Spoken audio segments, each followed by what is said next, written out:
सिंह साहब यही चिल्ला रहे थे कि देखिए इकोनॉमी में तरक्की हो रही है इस देश में। मालूम नहीं था कि इस देश के लोगों की जेब काटी जा रही।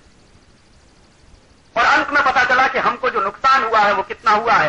देश के लोगों के खून पसीने की कमाई का 70,000 करोड़ रुपया डूब गया इस शेयर बाजार। जो वापस आएगा किसी को कुछ पता नहीं।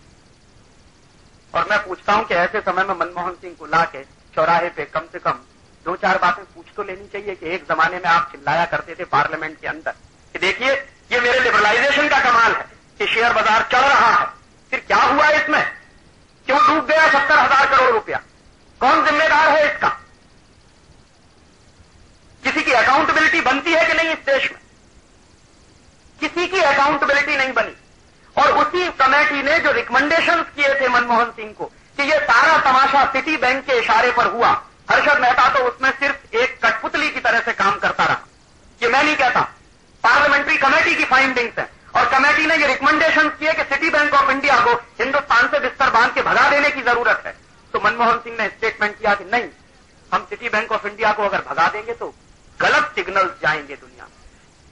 माने चोर को चोर नहीं कह सकते हम, डकैत को डकैत नहीं कह सकते हम, क्योंकि हमारे सिग्नल्स गलत चले जाएंगे। कौन सा देश है ये, और कौन सा फाइनेंस मिनिस्टर इस देश को रूल करता है?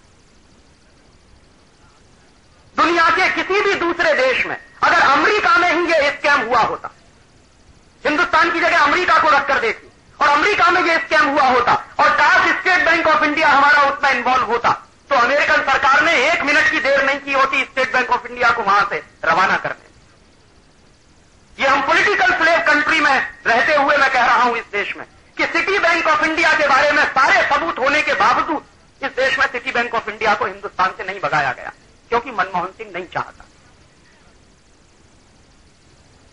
और कभी कभी मैं ये आरोप करता हूं कि मनमोहन सिंह कोई मनमोहन सिंह नहीं है, वो अमेरिका का 101% एजेंट है इस देश में,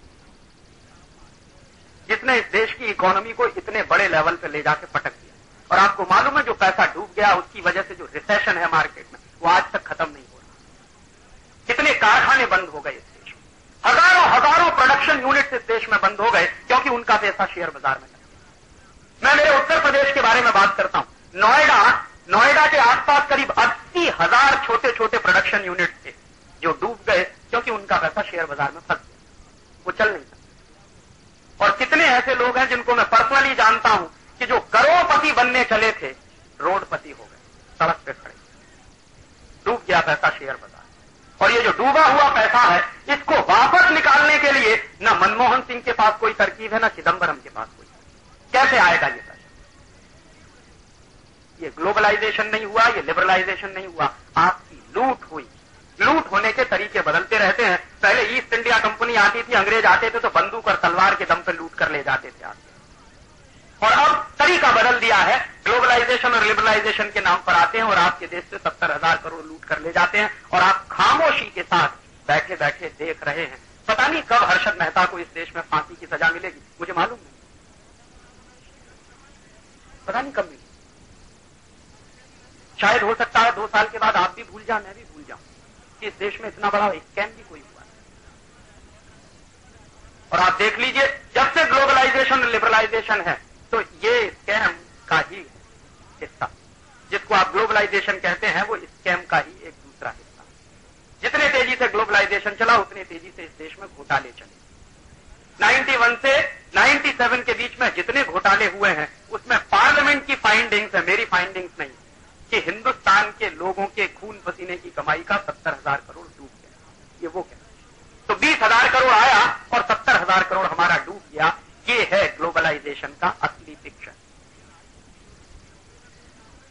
कोई पूंजी वहां से आ नहीं रही है, आपको लूट करके आपके देश